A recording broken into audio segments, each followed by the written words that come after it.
stay here. I'll go ahead.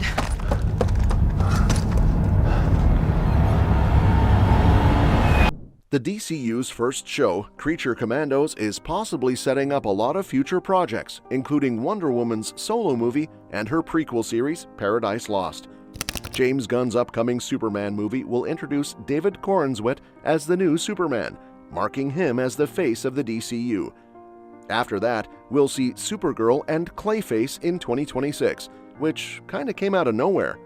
Later on, Andy Muschietti's The Brave and the Bold will bring in the DCU's Batman. As for other Justice League members like The Flash, Aquaman, and Wonder Woman, they're still missing their own DCU projects. While the first wave of projects in the DCU's Gods and Monsters chapter doesn't feature a Wonder Woman solo movie or show, it does include a Wonder Woman-related prequel series called Paradise Lost. This series will focus on Themyscira and will likely have multiple Amazons as its main characters. Not much is known about the plot or cast of Paradise Lost yet, but with the release of Creature Commandos Episode 1, The Collywobbles, we're getting the first glimpse of the Amazons and Themyscira in the DCU. In the opening scene of Creature Commandos Episode 1, a news report reveals a group of rebels called the Sons of Themyscira attacking Pokolistan, led by the Amazonian sorceress Circe. The reports mention that Circe plans to take the throne of Themyscira, which may be a mythical or real all-female nation. Circe has promised to help the Sons of Themyscira conquer the Amazons' land, with some of the rebels arguing that Themyscira is the sickest place ever and that men should be able to experience it too. Circe and the Sons of Themyscira's attack on Pokolistan could spark a war with Themyscira, forcing its top leaders to step forward and try to resolve the conflict. The news report in Episode 1 reveals that the world isn't sure if Themyscira even exists, which means the Amazons and Wonder Woman might only reveal themselves when Themyscira is threatened by mortal men. And as the episode hints, that could happen sooner than we think. Wonder Woman was the only member of DC's Trinity not to get her own solo project in the DCU's Gods and Monsters announcement. With Wonder Woman 1984's poor reception still fresh, and Gal Gadot bidding farewell to the role after the DCU's reveal, things seemed uncertain. Though she had discussions with James Gunn about possibly returning, those talks fell through, and Wonder Woman 3 was officially cancelled. Despite this, the announcement of Paradise Lost and Creature Commandos' subtle reference to Themyscira has helped ease concerns about Wonder Woman's future in the DCU. The Flash marked the last appearance of the DCEU's Trinity. Batman had a major supporting role, Wonder Woman made a brief cameo, and Superman's appearance was limited to a quick shot in a news report.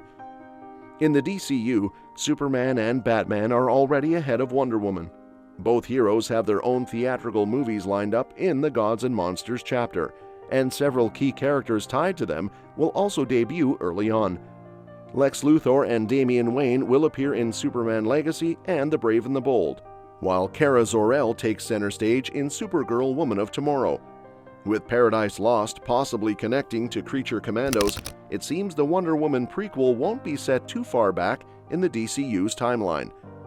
The DCU's Wonder Woman has a tough challenge ahead, as Gal Gadot's portrayal is still fresh in fans' minds. Unlike Henry Cavill's Superman or Ben Affleck's Batman, Gadot's Wonder Woman had 2 solo films, including Patty Jenkins' widely praised first movie, considered one of the DCEU's strongest entries. This enduring popularity might explain why the DCU isn't rushing to reboot Diana Prince's origin story. Gadot's version of Themyscira, her iconic theme, and her overall portrayal have left a lasting impression, making it harder for audiences to adjust to a new take on the character. James Gunn recently gave an update on Wonder Woman's status in the DCU, offering a near-final answer about Gal Gadot's potential return as the iconic hero. The DCEU's handling of Wonder Woman left some fans disappointed. Wonder Woman 1984 didn't meet expectations, and Gadot's cameos in Shazam! Fury of the Gods and The Flash felt lackluster. Introducing a new Wonder Woman right away could lead to unhelpful comparisons. By gradually paving the way for her debut through projects like Creature Commandos, DC Studios can create a clear distinction between the DCEU's Wonder Woman and the DCU's fresh take on Diana Prince. The conversation eventually led to someone suggesting that an unknown actor should get the opportunity to play Wonder Woman in the DCU. They pointed out that Gal Gadot herself wasn't an A-lister when she was cast as Wonder Woman in the DCEU. James Gunn responded by clarifying his approach to casting, emphasizing that he prioritizes talent and professionalism over fame. "I'm not sure what you're talking about," Gunn said. "I only have hired the best actors for the role, but no, I don't do open casting calls."